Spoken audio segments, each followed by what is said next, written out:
Good evening, everyone. This is Salim Raihan. So we'll be starting in a few minutes from now, in 5 minutes from now, and we'll request Professor Bozlo Khondoka to take it over. And in few minutes from now, we'll actually make the live streaming of over Facebook. So I request everyone to keep their video off at this moment. And once we are on the Facebook, I'll request Dr. Bozlo Khondoka to take over. Thank you.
Salim?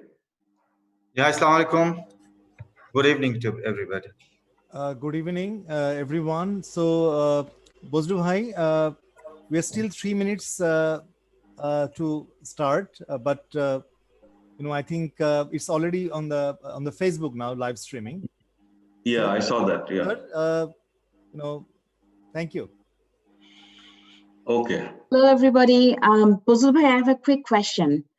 So, Yes, please. should we be on mute and off video unless we are speaking, or how will the format be? Shoaib, can you instruct us? Shoaib? Because of the bandwidth and the internet connection from different countries of the world, I was just wondering what to do. I think I can chip in. I think what I can do, you are very much right that we are facing internet problem actually over the last few days, and probably today there will be some disruptions. But to have the maximum out of the bandwidth, probably when we speak, the panelists, I'll request the distinguished panelists, if you can keep the video on, and if you see any problem, so you can actually keep the video off. But all other participants, we'd request to keep their microphone mute while any speaker speaks. Okay, great. Thank you. Okay, I think, should we wait for 2-3 minutes, Salim, or should we start now? If all the participants are here and the panelists, distinguished panelists, I think you can start because only 2 minutes are left. Okay, thank you.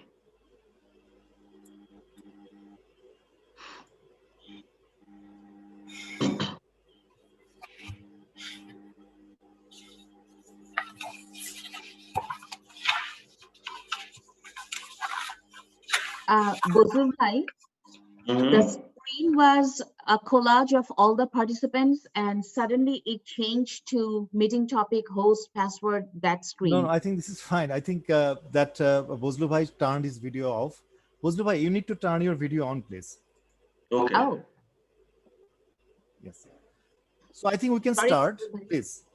Bozlu Bhai. Okay, I think it's just about 8 p.m. in Dhaka. So on behalf of SANEM and microfinance opportunities, I like to invite you this webinar, which is on what's going on, lesson from Garment Worker Diary, COVID context, which is a very, I think, timely topic, and also in terms of what's happening in the garment sector.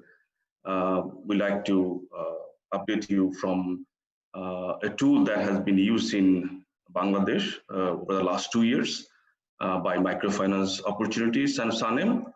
So that's the short context of the today's webinar. We are very privileged to have Tomo Potenian, Country Director ILO, as special guest, and we are also very lucky to have very distinguished individuals in our panel, which includes Dr. Rubana Haq, President, Bangladesh Garments Manufacturing Exporter Association, and we also have Kalpana Akhtar, Executive Director, Bangladesh Center for Worker Solidarity. The panel also includes Signa Ali, Bangladesh Program Officer, Financial Services for the Poor, Bill and Melinda Gates Foundation. And our last panelist is Mr. Mizanur Rashid, who is the Chief Commercial Officer, Bikash Limited. And we also have Dr. Selim Raihan, Professor, Department of Economics, Dhaka University, and he's also Executive Director of SANEM, who will speak towards the end. But I also request Selim to intervene as is when if he thinks that he should intervene. Now, just before we start, there are some housekeeping instruction. The way we are thinking to run this webinar is that Dr. Guy Stewart will present on behalf of MFO and SANEM, the major findings. His presentation includes 4 sections. These are, the first section is job security. The second section will be on wage digitization and digital financial skills by the garments worker. Third section will be on work, food and food security and illness. And the last section will be on cost of credit. Now, after each of the section, Dr. Guy Stewart will raise 2 or 3 queries for which we actually like to get more insight from the panelists and also from the audiences. Now, in that, I will request the panelists to participate in the order. The first we think should come, Dr. Rubana can join, then Kalpana Akhtar, then Signa Ali, and finally Mizanur Rashid. But we would like to hear from your insights. But if you wish to not to provide your insight, that's okay with us. During the same time, we'll also request the audience to send their questions, submit their question or raise their questions.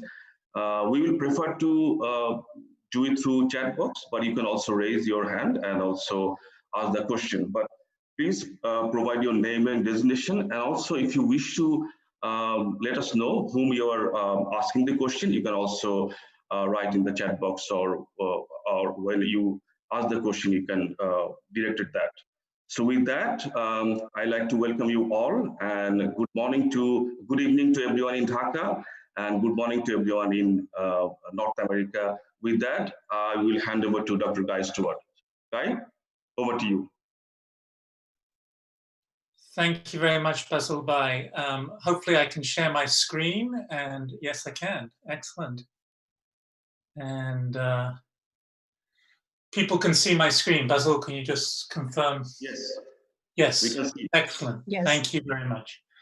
Okay, well, Good evening, everyone in Dhaka. Really pleased that you could join us to discuss what's going on in the RNG workers' experience during the COVID-19 pandemic. And what I will be presenting to you is the findings from an ongoing project called the Garment Worker Diaries that has actually been running since July 2018. When MFO and SANEM teamed up and started to talk to garment workers every week. And we scaled up to 1,300 garment workers that we're talking to every week in December 2018. And we've been talking to them ever since. There was a small gap in February and March of 2020, but otherwise we've been talking to these workers ever since the end of 2018. And the workers that we're talking to, it's a nationally representative sample of workers that we recruited in the major industrial areas in Bangladesh, Dhaka proper, Sawa, Ghazipur, Naranganj, Chittagong. And so the data we'll be presenting is representative of the workers, and it's also very high quality because over the course of the last 2 years, we've really built up a trusted relationship with the workers, and they're willing to share information with us. All of the interviews that we are doing now are by phone, and that has given us the ability to not only ask workers regular questions that we've been asking them for the last 2 years, but also asking them specific questions that stakeholders have been interested in finding the answers to. And this has been especially critical during COVID-19, where up-to-date information is not always available. So what we're going to do today, it's going to be slightly different from a normal panel, where as Basil Bhai said, I will be presenting a few slides on what we found from the diaries, and then I will hand the floor back to the panelists for them to provide commentary. And we've asked that we extended we sent the findings to the panelists ahead of time, and we sent them some questions, and so. Hopefully this will be more of a dialogue and a rich discussion than me just presenting findings. So why don't I just get started right away. First, we track work hours in our diaries, and we ask workers how many hours they spent at work. And as you all know, in April, the factory shut down, and so workers reported very few work hours. In May, they started opening up, and then in June and July, they were going full bore. As much work being done in June and July as there was in a typical month in 2019. And one of the interesting things about this is that we, from our diaries data, we saw this happening. We saw workers going back to work, and yet in the press and internationally and also even locally, there was a lot of concern about whether the factories were actually going at full rate. And our data was telling us they were. And then when the July export figures came out, it showed that the sector was in a robust moment. It was producing and exporting. So one of the things that I want to make clear is that our data is in line with the data from the BGMEA about the performance of the sector. In August, the number of hours worked goes down, but that's because of the Eid al-Adha holiday. And we're back up to things going pretty well in September. We also track workers' income, and what we see is that in April, workers got paid for their work in March, and we saw most workers that we talked to said that they had gotten paid for their work in March, and there weren't huge problems. In May, the pay is much lower because there was no work in April, and that May payment number includes payments through the government support program. And then you see in June, the payments for work in May going up. And then July, we not only have payments for all the work that was done in June, which was quite a lot, but also we have advance payments in advance of the Eid al-Adha holiday.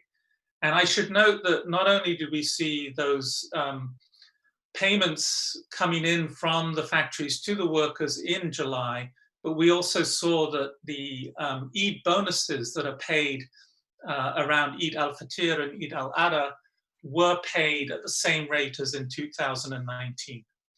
So what we see in sort of the post-May period is a robust garment sector with workers being paid at levels that match 2019. The drop in income in August was due to, of course, Eid al-Adha, and also the fact that workers got paid in advance in July, and so they got paid less in August.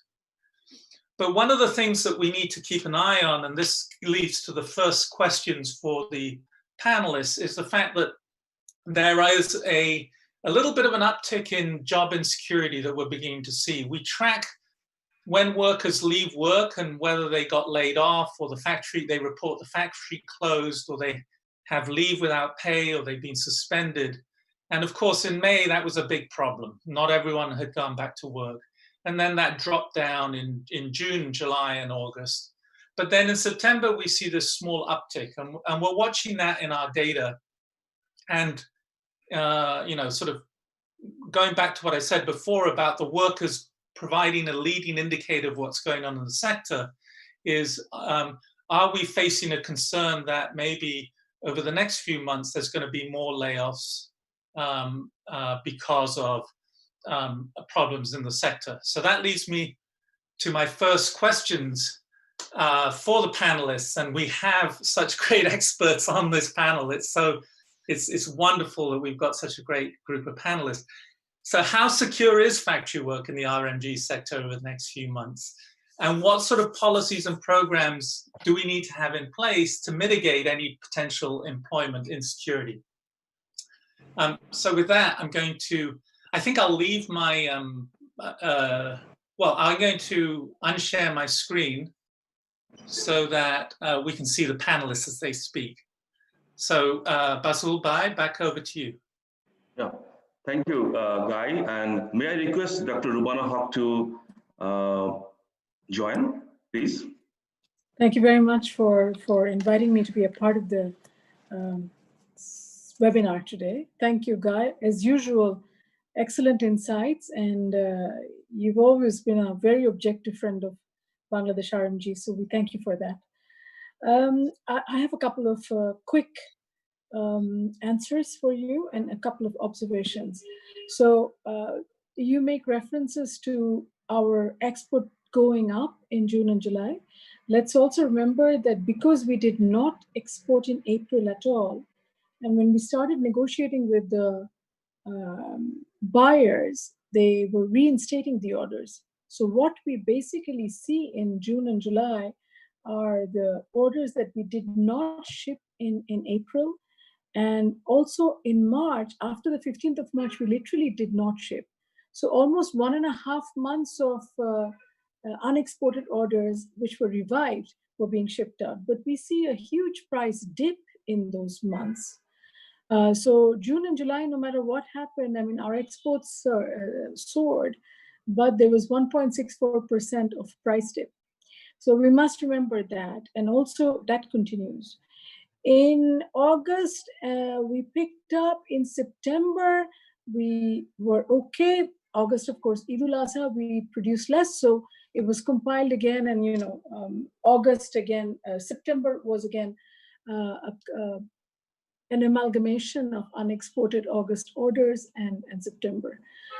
In October, today we are on the 31st day of October till the 30th, we've had a 5.83% dip in export. So that is worrisome. And what is even more worrisome is the second wave that's about to hit. Now, as far as I know, France is in a total lockdown. We are hoping that, we're hoping that um, England won't go for a total shutdown. Hopefully the retail will be open in Germany as well. So we're keeping our fingers crossed. We are hoping that, in all places, no matter what happens, hopefully the retail will be on, because with Christmas there, we can't afford to have a bleak winter. So everything is uncertain with COVID. And as you know, Guy, that nobody has any answers for COVID. We don't know what's going to happen. And we don't know how the businesses are going to survive. We have no idea. So, I mean, COVID has been such a dampener. And we know that we'll probably take till about next summer to recover completely. But if we can somehow manage the Christmas, then we should be, be able to address the hiccups of COVID. But not sure. We really don't know what's going to happen. And I would also like to bring to your attention that, when we started 2019, I mean, middle of 2019, we were already seeing, lots of predictions about falling consumption. So consumption was anyway going to dip. I mean, we have a report where we say that 2.5% of consumption will go down. So as a result, in your report, you very rightly say that, 234 hours are typical hours, but in 2019, it was 246. So working hours are also coming down. Let's remember that. And also in April, you do say that March salary was paid, but also let's remember that 25 days in April nobody worked, and we gave not layoff salary. We gave more than that. We gave 65%. So instead of 54%, which would have been a layoff salary, we gave 65% to the workers. So that's why April wages, of course, was slow. May unemployment due to lack of orders. I do have a question about your factory job security slide, where you club everything together and you have factory closure, leave without pay, suspension, unemployment, and layoff. That line graph is a little misleading. It would be very, very helpful to know what is the percentage of workers. Like you actually report almost 21%. So my question is, I want to understand how many what is the percentage of exact of the workers being impacted for factory closure, leave without pay, etc., etc. So that would actually that would clarify a lot of things. And I think you're coming to food security and everything later, right? Yes. Okay, great. Thank you very much. I think. Thank you. May I now request? Thank you very much. May I now request Kalpana Akhtar to intervene?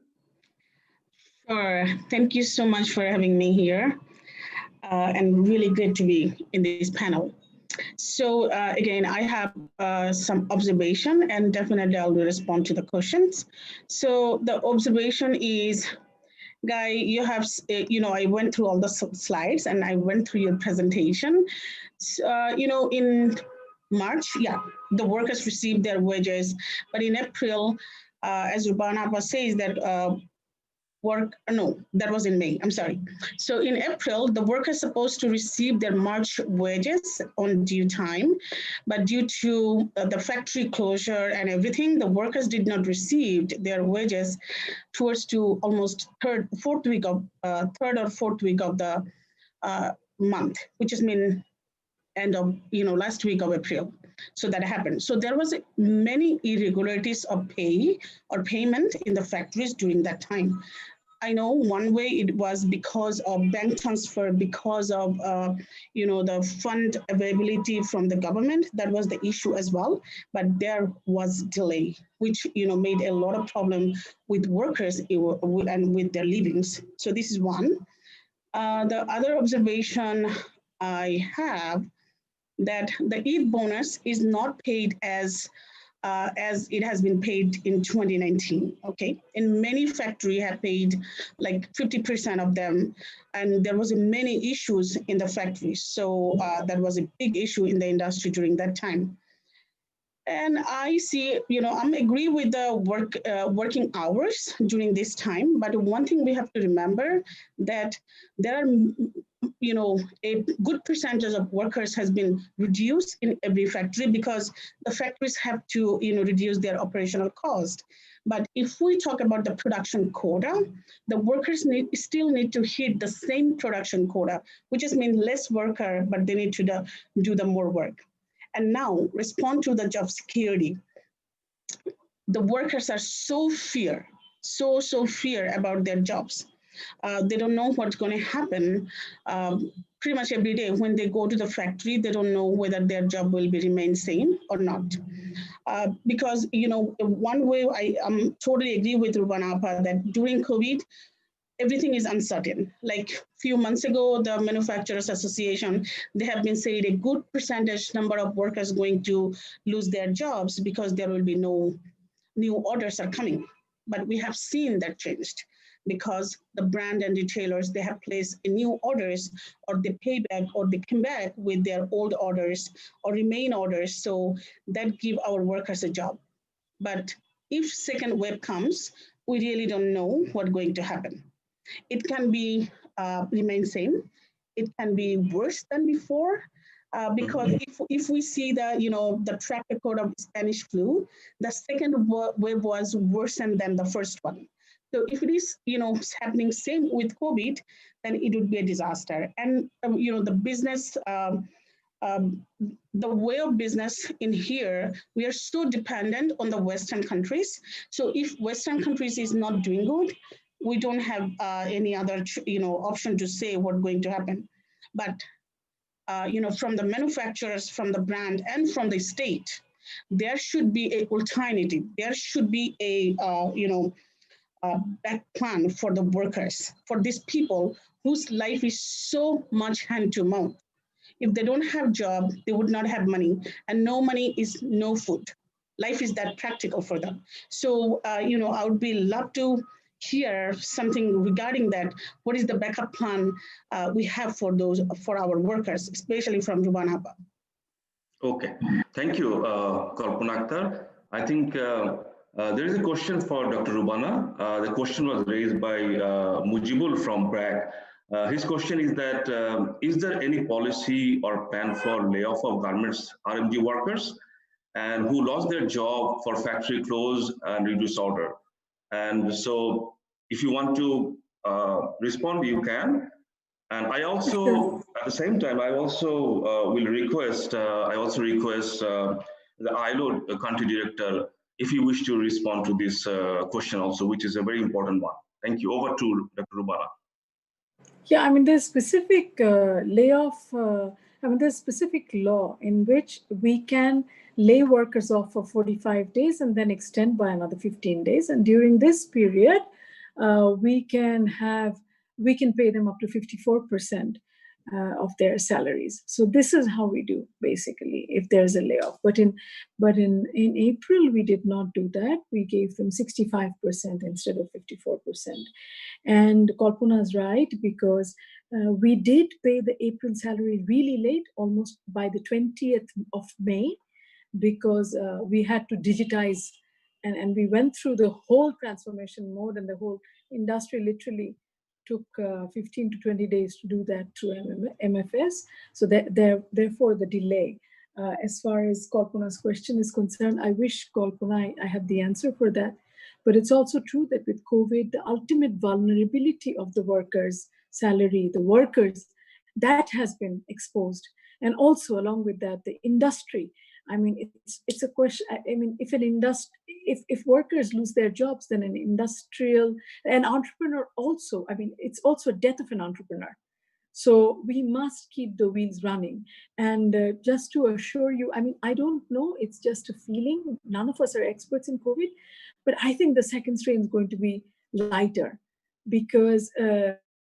I mean, I just don't know. I think we're reading that we are being more cautious, but hopefully the second strain is going to be lighter for the sake of all the people, including Western and East, because we can't afford to have a very nasty COVID in our hands, because we need the sector to survive along with our workers. Right. All of them must. Thank you. Thank you. Okay, Tomo, do you want to respond now or at the end? Thank you. I can say a few words. And so, yes. First of all, thank you for asking me to join, and good afternoon to all those who are attending. Or actually, it's evening now, isn't it? I mean, this is of course a question that I think many of the government folks would be more suited to respond to.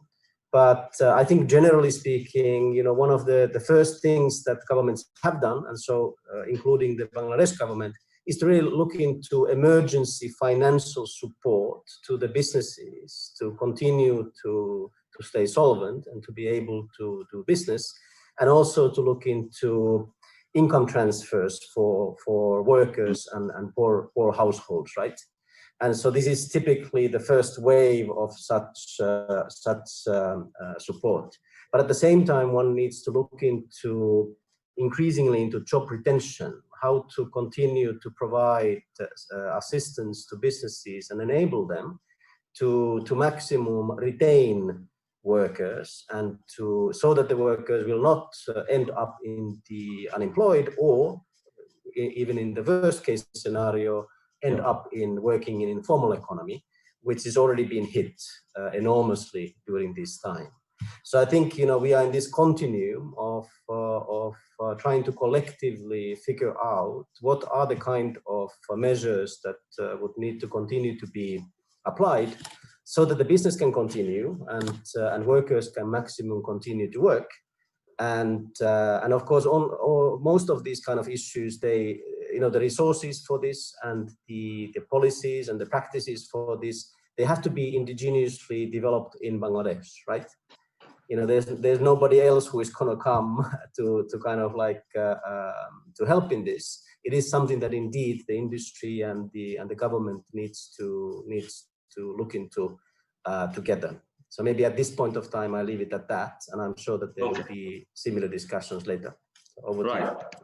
Yeah, thank you so much for responding to this one. I think you all know that the uncertainty of COVID-19, we had the first shock, and it's still counting. I mean, we're still counting the cost of that. And we also, I think, praying that the second wave is lighter, would be lighter, and that the factories would be performing well. So with that, I think now I will request, I'll go back to Guy to talk about the second section of his presentation on wage digitization and digital financial skill. Over to you, Guy.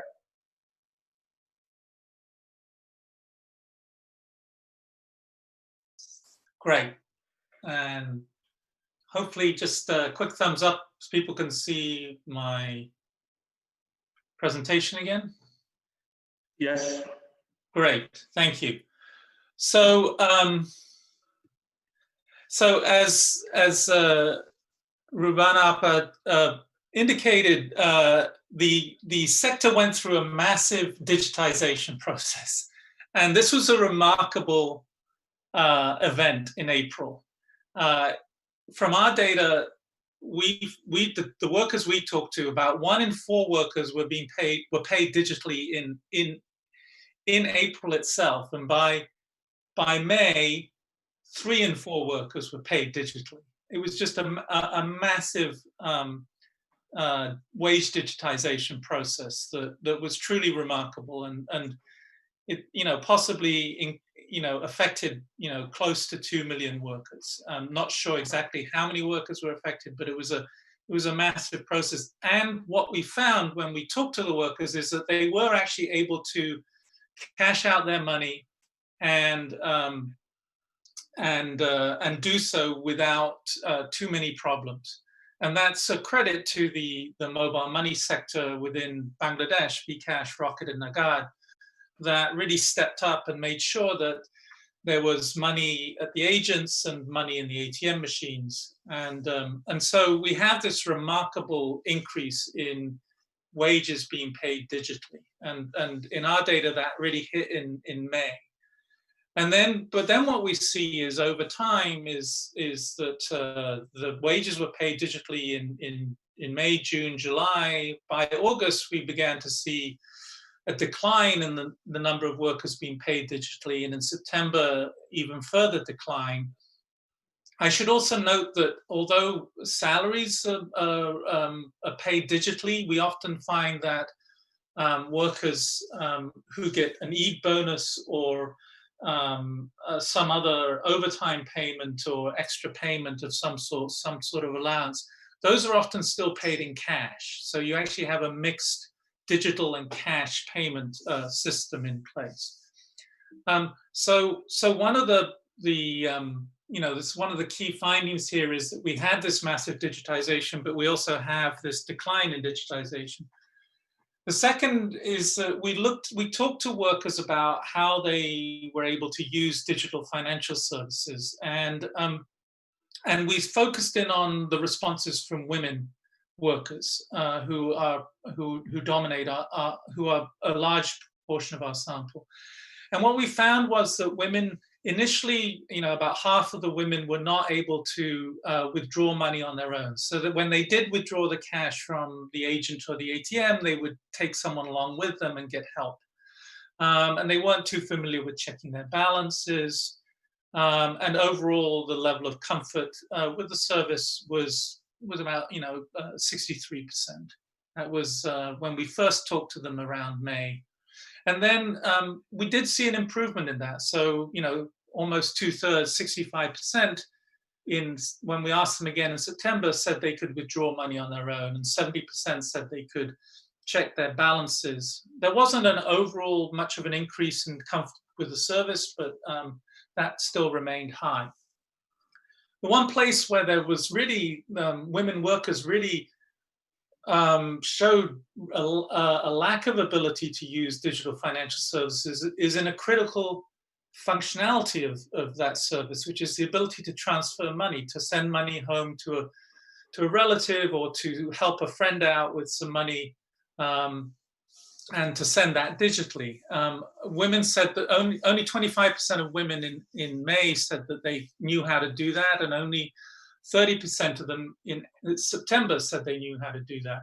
So one of the things that's a little disappointing in the wage digitization process is that one of the key functionalities of digital financial services is not something that women are comfortable with, which is the transferring of money.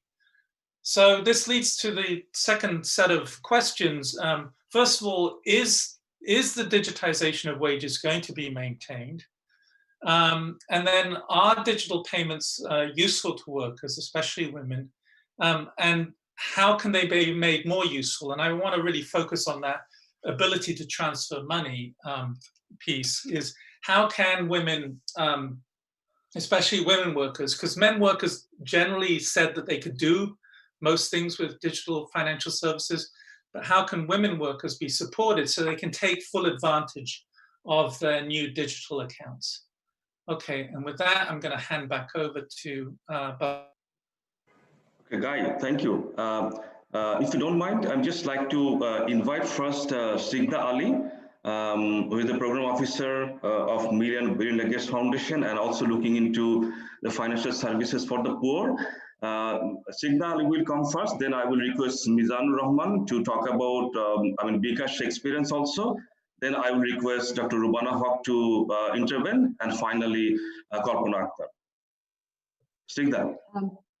Thank you, Wazubhai, and many thanks to SANEM and Microfinance Opportunities for arranging this discussion today, and especially for bringing a number of us who actually represent diverse positions or roles in the sector. I would like to go first with the question of whether digitization is helpful, and especially for female garments workers, and then come back to the other two questions. As we have already heard, and we already know that with the onset of the global pandemic during the first past few months, we have seen massive digitization of the wages and garments workers, right? And the results are really encouraging, both from a business perspective and from the workers, especially female workers' perspectives. Wage digitization helps.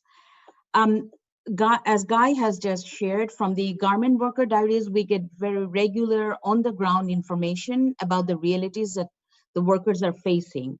We have just seen in the chart that in the 5 months of May to September, more women withdraw money on their own, they check balance and they transfer balances. This is particularly helpful in this pandemic situation when a worker wanted to send money, as Guy also mentioned, to a family member who is in crisis, either due to a job loss or a sudden illness. Could it be COVID-19? Could it be something else? We have another partner called BSR who also works with the garment workers. And from their findings, there are even more encouraging data that I can share. Worker production time lost on payday was cut by more than 3/4, from 7.7 minutes to 1.7 minutes because of the digitization. Administrative time spent on payroll cut by more than half, from 11.9 minutes per worker on cash payroll to 4.8 minutes each month. And 50% of women who were receiving their wages digitally opened new mobile money accounts. 20% of workers, both male and female, started saving regularly. This is particularly important, and I'll come back to this why.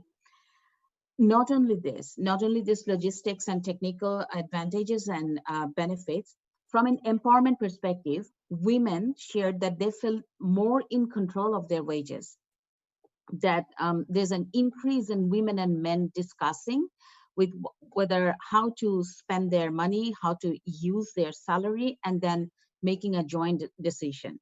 There was also an increase that women shared that they feel more confident about their financial health, in the sense that they said if there's some other crisis or shock in the future, they feel they are better prepared on how to address that shock with this digital wage reception. I think it's also related to the savings that they just mentioned.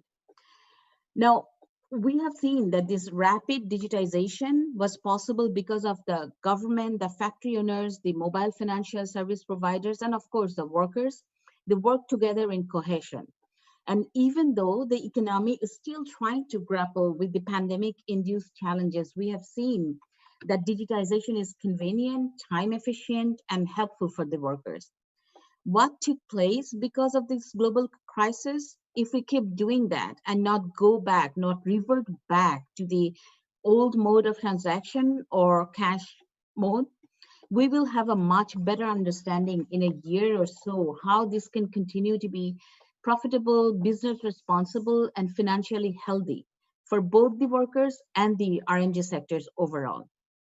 So coming from a standpoint that wage digitization really helped the workers, and if we could continue this, how can they be made more useful? And we just heard from Guy that even though 65% of female garment workers are comfortable in using the digital platform for transacting money, they're not so much when it comes down to the basic functions like transferring money or so.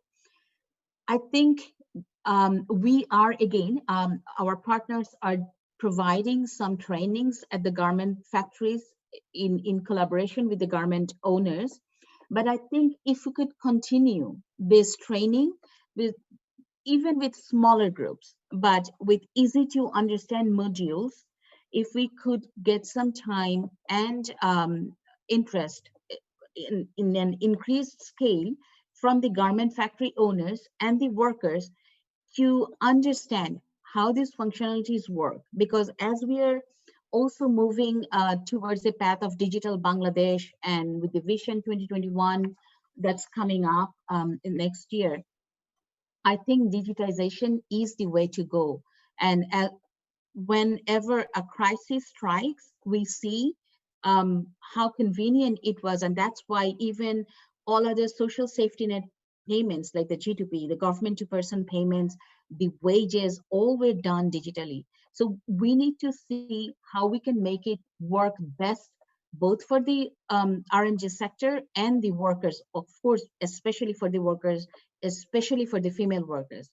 I think awareness building, training, more discussion, and an open and transparent communication on what the garment owners would see beneficial for them policy-wise or other intervention-wise, that they could continue to pay digitally to the workers will be greatly helpful. And for that, I think we have Rubana, Kalpana, Akhtar, Tomo, and Mizanur Rashid to actually bring perspective from different sectors and different standpoints. Thank you.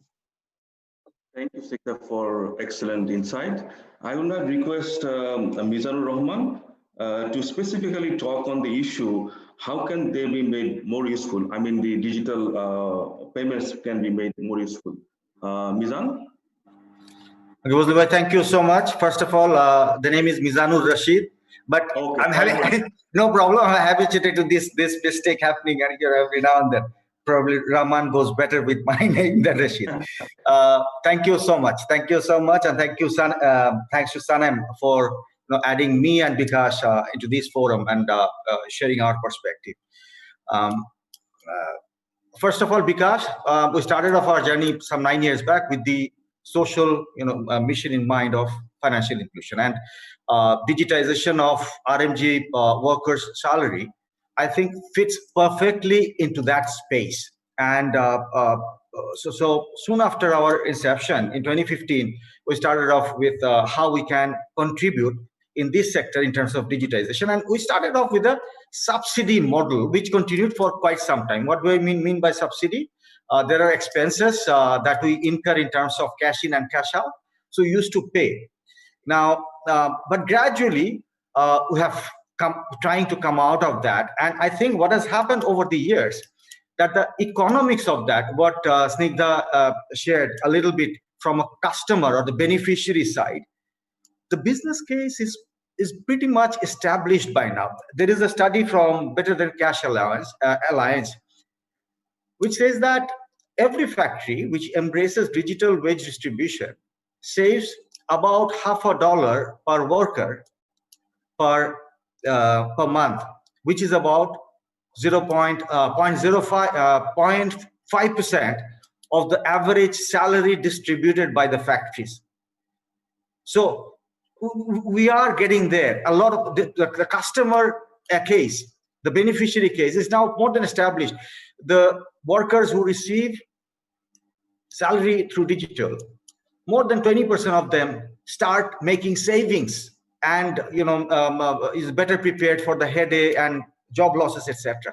So the business case is pretty ripe. And when the government actually put that, gave that stimulus package, we have seen a massive surge of already the digital wage distribution base that we had of about 300,000.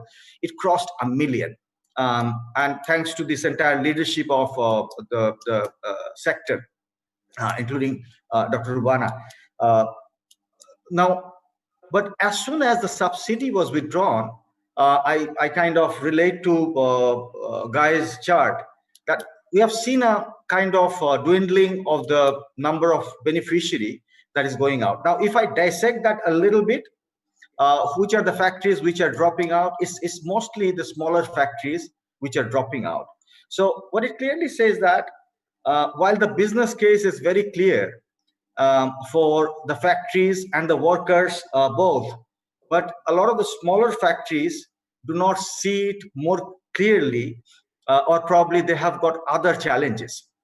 Now that is a place where if the industry, the association, the BGME, BKME, and the government comes in, either in the form of some sort of stimulus or some sort of incentive, because for Bikash or any MFS player to carry that subsidy for foreseeable future will not be financially viable, given that the size of the total sum that you're talking about is massive. One.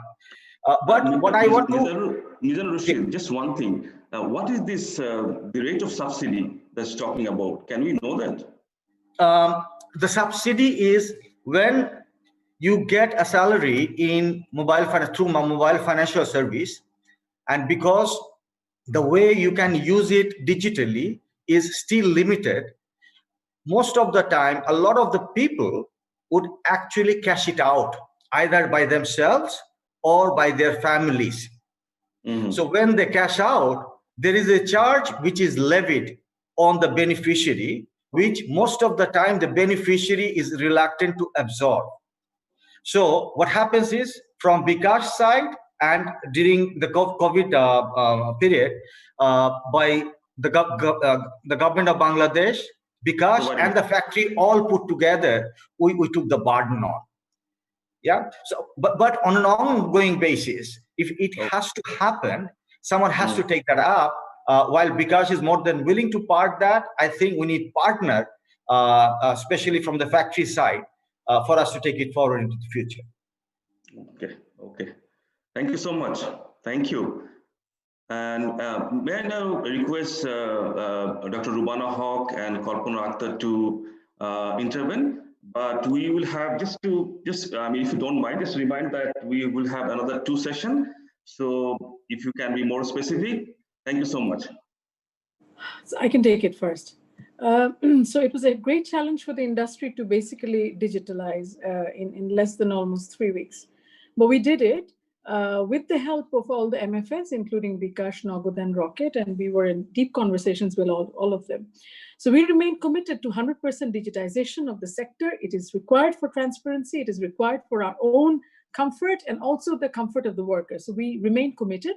Just to let you know, yes, this will continue, hopefully, because the government, I mean, Bangladesh Bank and ICT Ministry have started they signed an MOU on an IDTP platform, an interoperable digital transaction platform, which will be vendor neutral, so that the workers or whoever, I mean, it's not only for our sector, it's for everyone, so that the workers or the other people, they do not get charged excessively by the MFSs or whoever aligns, and the banks, whoever aligns with the IDTP platform.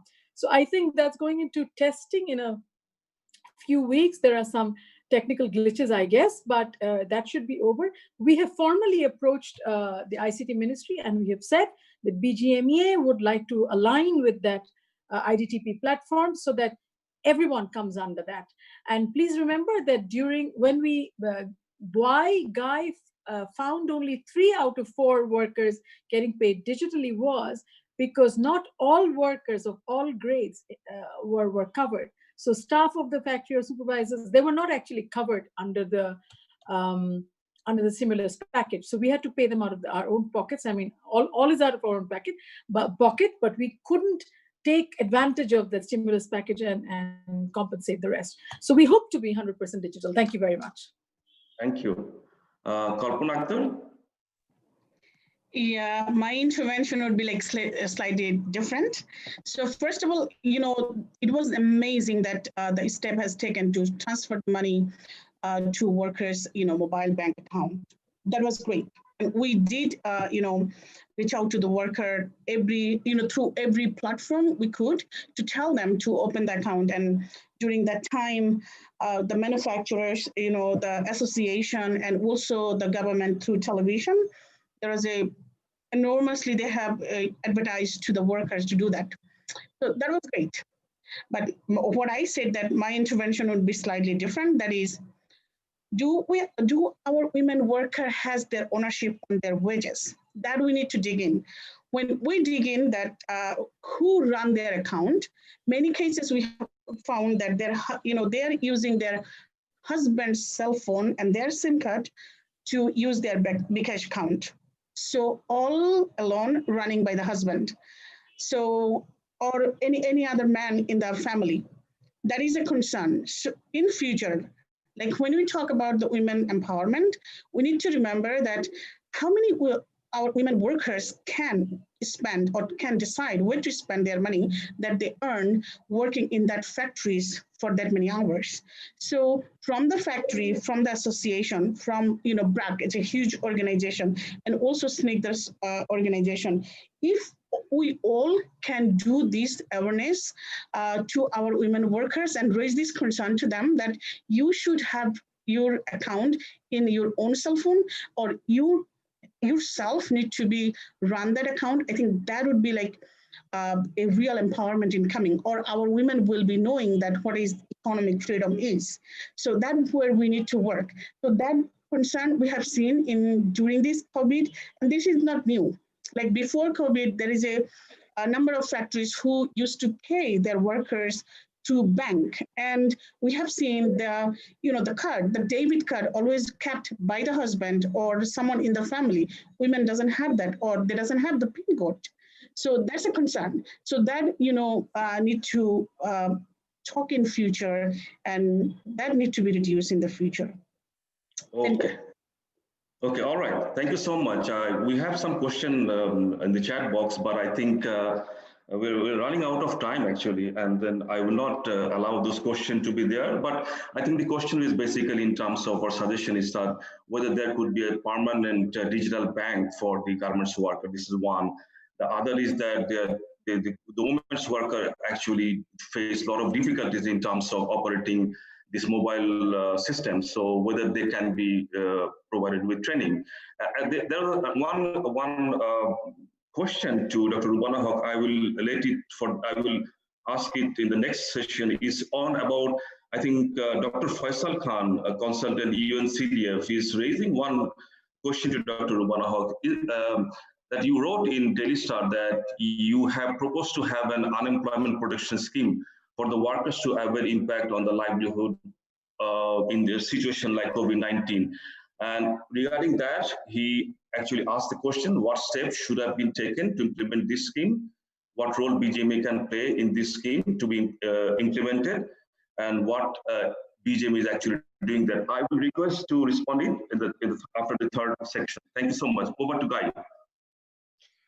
Thank you very much, Basil Bhai. And I just want to reiterate something that Snigdha Ali said about the role of training in all of this, and also Kalpana said is when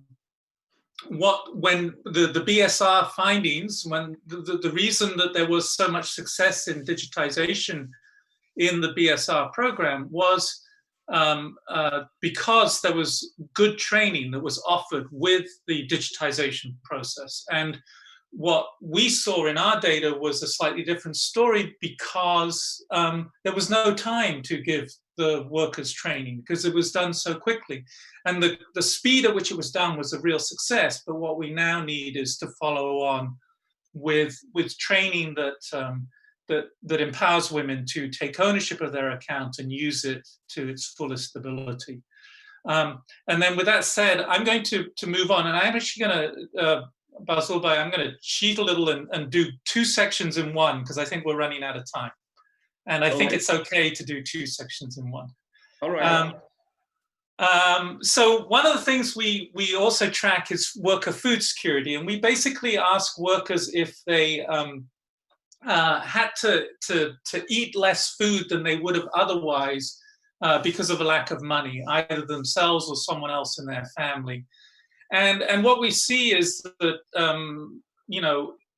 April was a very bad month for workers, and we've already heard that. The payments came in, the salaries came in late, and there was a lot of concern amongst the workers about what was going to happen, and their food insecurity was very high. So their food security was very low. Only 3% of the workers said that they felt that they ate enough during that month. And the food security has been improving dramatically over the last 5 months. That goes along with the wages. So there is a clear relationship between employment rate and food security. The question is, how can we get workers' food security even stronger? at the same time, we also see that we talk to workers about whether they've experienced illness in their family. And what we see is, it fluctuates a bit, but we do see some fairly high levels of reported illness. This is illness reported any time during the month. So it could have been 1 week within the month that someone in the household was ill. And women's illness is higher than men's illness reported. You'll notice that illness in April was low, and I think that's the fact that they weren't working, were less exposed to other people, maybe less work-related illnesses, and then they started to go up. So one of the things that we need to be thinking about overall is the well-being of workers when they're back at work. And then I'm going to jump quickly to the final section and the cost of credit, because this actually has to do with food security, is that Bazlul Bhai suggested that we ask workers what it costs them to buy food on credit. A lot of the workers in our sample towards the end of the month start buying food on credit. So we asked those who did buy food on credit whether they paid more for food on credit. And a lot of them said, about a third of them said, no, they don't pay more for food on credit. But those who did say they paid more for food on credit, we asked them, what does a kilo of rice cost you on cash and in credit? And on cash, it's around 51 taka. On credit, it's 54.7 taka. Now that's 3.7 taka. Doesn't sound like a lot of money, but when you're paying that each month on all the goods that you buy on credit, it's equivalent to 7.6% per month interest rate. So that's almost 100% a year interest rate if you calculate it annually. So interest on food on credit, food bought on credit is quite high. So so this leads us to, so I have skipped around, but it leads us to some questions about food security and employment of workers, employment and illness, but also how can we bring the cost of credit down for the workers, especially food on credit? Keeping in mind that local shopkeepers are not exactly wealthy people themselves and operate on thin margins, and we don't want them to go out of business, but we also don't want their business model to be wholly contingent on charging high interest for food bought on credit. So with that, I'm going to hand over back to Bazlul. Okay, thank you, Guy. The panelists. Thank you very much. And we have a question to start with. A question raised from, I think, Saida or Bragg, is that a report published last year mentioned a wage gap in terms of gender, factory status, and region. Is the pandemic likely to worsen this wage gap, particularly for women? If so, how do we prevent this? With that, I will now first request Kalpana Akhtar to intervene, and then I will request Dr. Rubana Haq to intervene. But overall, we'd like to complete this section within 15 minutes so that we have some time for our special guest and some time for Salim. And we will also invite other audiences. Thank you. Yeah, thank you so much. Okay, regarding the wage gap, I really need to see the research that, what exactly that has been said. Otherwise, it's difficult to respond that what exactly content is and based on what it has been said.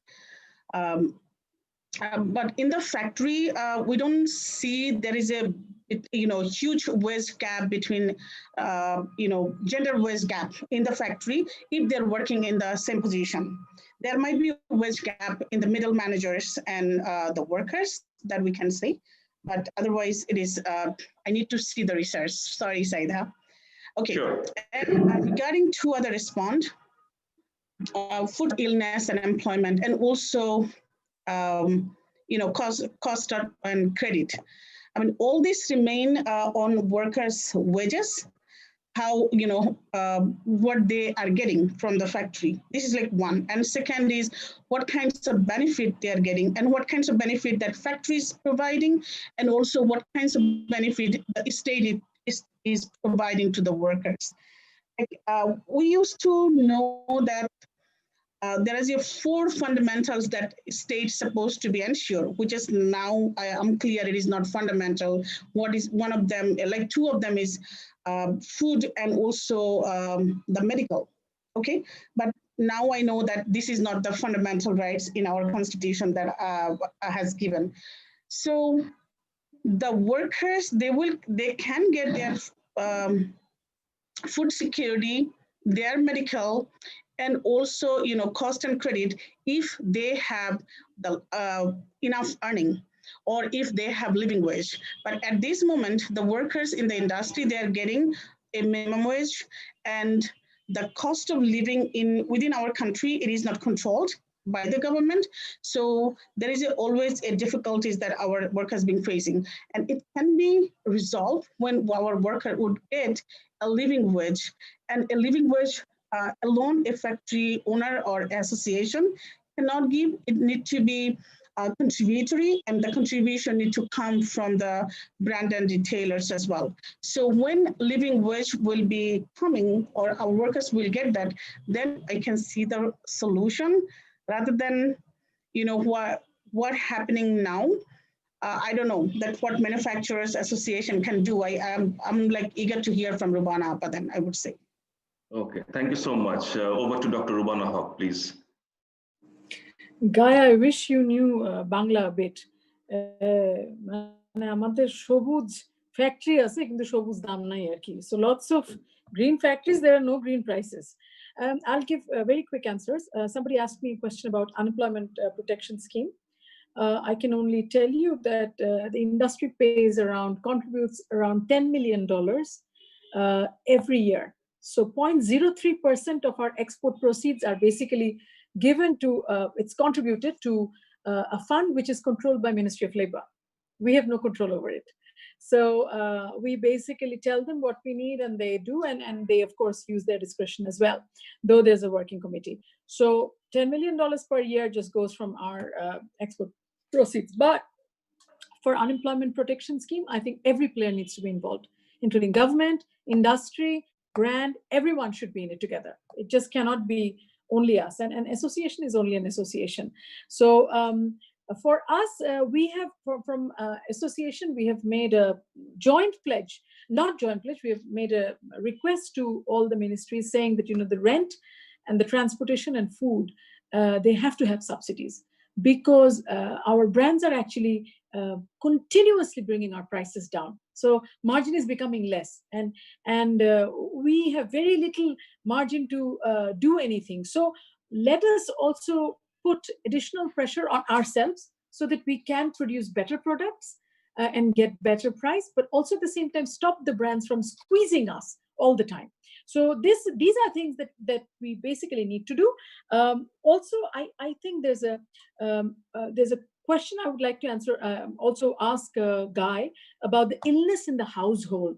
So how many people in the workers' houses were affected, or how many were not well? And what about the workers? Because, you know, our productivity did not go down, and our absenteeism during months of COVID has been absolutely uncompromised. So we are having production, we are having nothing. So I'm very curious about the household illness, not particularly the worker, but workers' families. So I need to know how many. I checked with our own fair price shop. You know, there are lots of companies like ACI, Square, everyone who give a lot of concessions to our workers. So every factory can get into this habit of having very good deals. So we have fair price shop in all of our factories, and I checked with them. So rice, instead of 52 taka, it's 50. You know, a packet of Danish milk, instead of 295, is sold at 245. So there are huge discounts which are also given. I would rather say let's all work together and make sure that these fair price shops actually are established in the factories. or at least, the owners can also make deals. So I think having fair deals for the workers from the owners community, I can push through. You guys help me out as well. Last but not the least, about a question on digital bank. I think it's a very good proposal. Digital bank for the underserved could be the key for Bangladesh.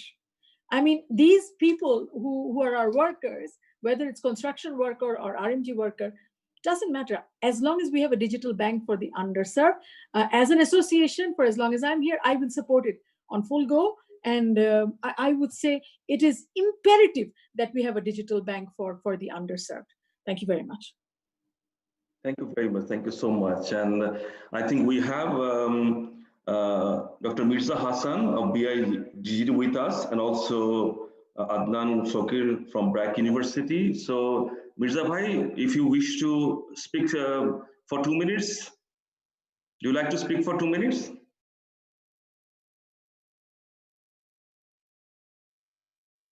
Hello, Mirza Bhai, are you there? If not, Adnan, do you like to speak for 1 or 2 minutes?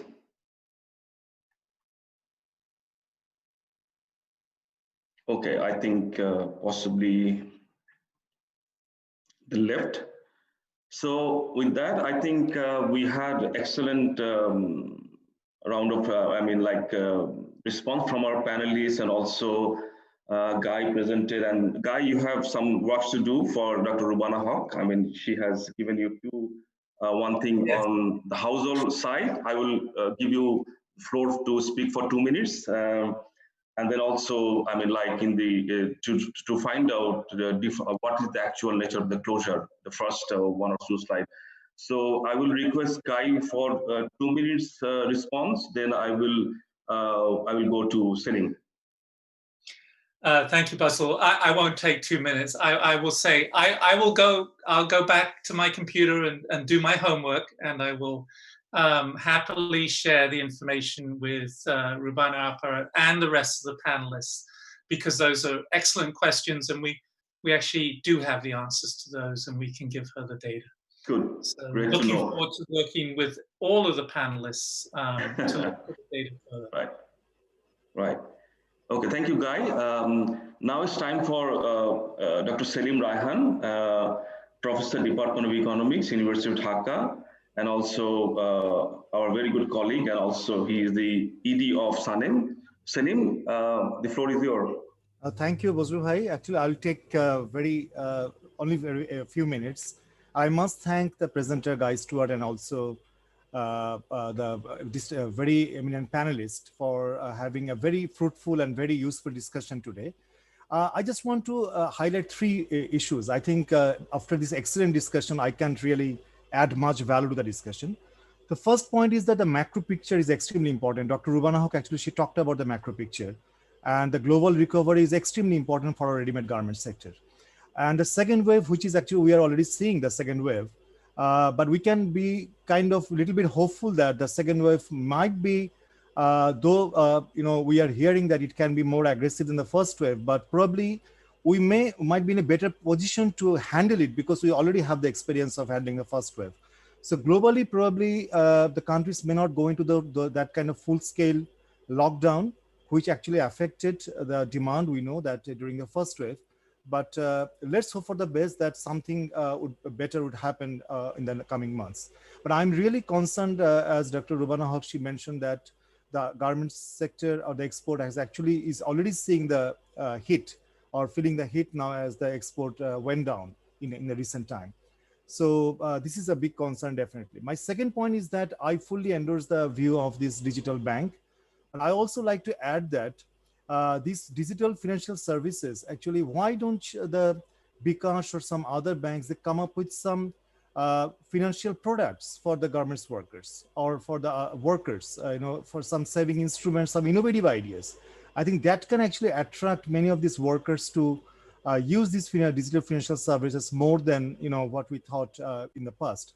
And I'm really, I think that this kind of shock which I have observed, which was kind of instrumental having this large number of garments workers registered for these digital financial services, which was not there in the normal time, and probably there is a bit of pity, like with a ready-made garment sector, a very established sector, we didn't, for decades, we didn't have this kind of registration of the workers with the digital financial service. But we have done it. I think we need to make the good progress of it, and we need to have the maximum use out of it. My final point is about this. It's a big concern. What I see from Guy's presentation, still around half of the workers, garments workers, they are facing the food security problem. And we must remember that actually even in normal time, the garments workers, they face food security challenges. So that means that during this crisis time, this has been an additional burden. And many of them are actually forced to adjust with this crisis time. And the adjustment cost can be very high. They are cutting down their food, and probably in order to keep the same amount of food intake, they are probably cutting down spending on other essential items, for example, health, education, or savings for the future, which will have very long-term intergenerational implications. I think these things we need to keep in our mind in terms of when we devise policies for the garment sector. We should not just look at the current situation. We need to be kind of forward-looking and see the kind of impact what we are observing now. It will have some very long-term negative effects. We need to mitigate these long-term negative effects. With this, I'd like to end here, and I again congratulate all the panelists and the presenter. Thank you. Over to you, Vazdubhai. Thank you, Salim. Very good intervention. I think we are managing time well. We have 10 minutes more. I think this will be not enough for Tomo possibly, but I will then hand over to Tomo for trying to wrap up, and also looking like to see his view from his experience. The future of RMG and also overall workers in Bangladesh, their welfare. With that, I will hand over to Tomo Potinian, the ILO director in Bangladesh. Well, thank you, and it's been very, very interesting discussion indeed. I think I just want to sort of reflect on a couple of issues. One of them is the fact that in all kinds of crises there is an opportunity, right?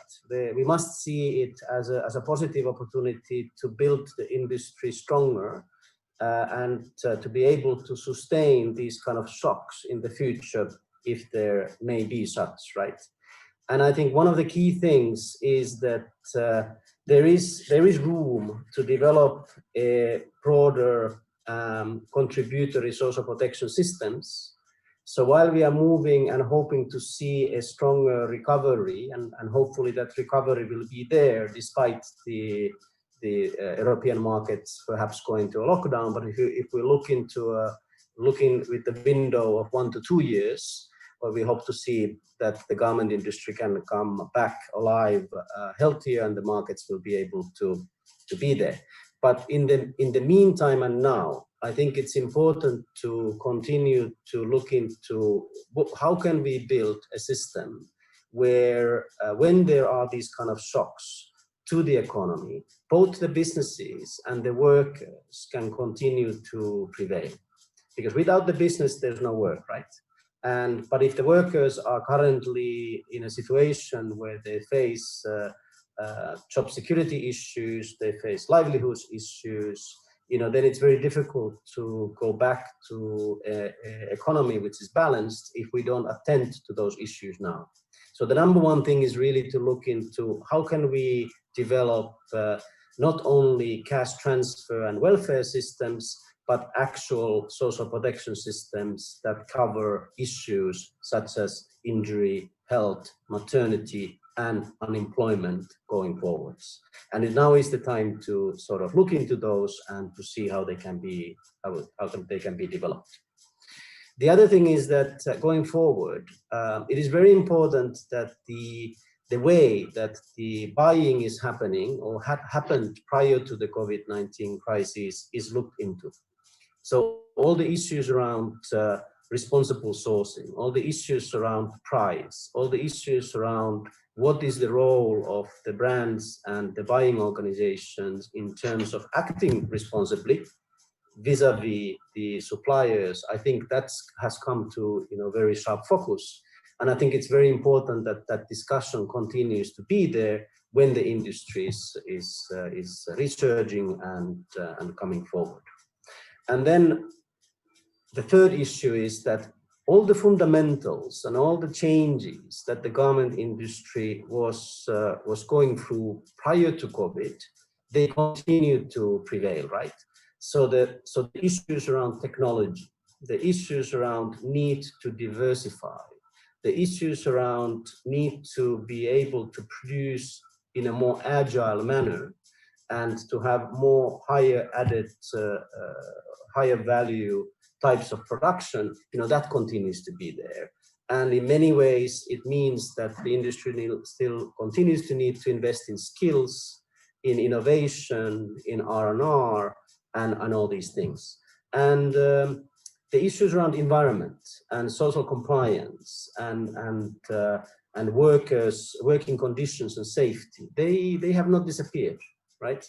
So it's very important to also continue to factor that in and to kind of like build on the quite advanced and big and quite solid foundations that Bangladesh garment industry has been able to put together prior to the COVID-19 crisis. So I think these are kind of like general reflections that I wanted to have. I think the value of what this kind of continuous system of observation and being able to have these kind of garment sector diaries is extremely valuable, because it gives kind of like a constant pulse on what's going on with the industry through the direct engagement with the workers. And I think it's extremely valuable for us to be able to get this kind of information, not only now, but also going forwards, and maybe supporting the kind of arguments on recovery, such as digitalization, such as nutrition, such as access to healthcare, having this type of feed and being able to validate if what policymakers are doing and what developmental partners are doing, such as ILO and others, that we are on the right track. And lastly, just to say that I think it's there's a healthy conversation going on generally, right? In Bangladesh, regionally, and also globally. How can the ills and the sort of negatives of the supply chains be corrected? If there's one country that everybody always looks at, it's Bangladesh, right? And so I think it's very important that the innovation that Bangladesh is known for, continues also in terms of developing these broader policy and practical sort of initiatives and programs that are needed for solid recovery. So with that, I just thank you for the opportunity to listen in and to participate, and let's continue to work together on these issues. Over to you. Thank you very much, Tomo, for your very, insightful points. And I think I just take one of your points with that, the social security or social protection system for the workers. And as you know, government of Bangladesh has actually enacted or approved the social protection, social security strategy back in 2015, but we did not see much progress towards that. And we're still hoping that that government will seriously take those schemes that have been proposed in the document and will implement this as soon as possible. Basically, the scheme that you have just mentioned, all this benefits the workers. With that, I think I think the event was or the webinar was very engaging, and I think I personally learned a lot in terms of what's happening behind, and also in terms of the issues that are is happening in the context of the labor rights, the R&D works, and also in terms of the how we have fended off the first wave and how we are planning to do for the second wave possibly. And so I like to thank everyone who attended this webinar, and my special thank to Tomo Potinian, who is the ILO director. Also, special thanks to the panelists, Dr. Rubana Haq, for her insights and sharing the insights with us very candidly. then also Kalpana Akhtar, then Signali from Bill and Melinda Gates Foundation, and finally Mizanur Rashid, Chief Commercial Officer, Bikesh Limited. With all, and also my special thanks to Selim and SANEM team for organizing such a wonderful event. I was not fully involved, as always, but the team of SANEM is excellent. I must thank them. And with that, I'd like to conclude. Thank you very much. Thank you. Thank you, everyone. Thank you so much. Thank you very much. Thank you. Thank you, everyone. Thank you, That was everyone. wonderful. Thank you, guys. So much. Thank you, everyone. Thank you. Thanks and bye. Thanks.